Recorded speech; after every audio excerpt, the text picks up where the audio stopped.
Hawak na po ng Angeles City Police ang dalawang sibilyang namaril umano sa gitna ng tensyonadong demolisyon noong Martes.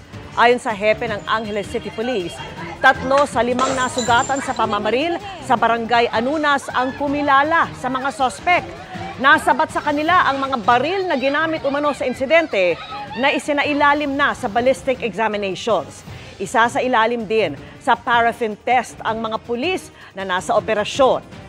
Kinondena na ng City Hall ang insidente at sinabing sasampahan ng reklamo ang mga umatake sa mga sibilyan.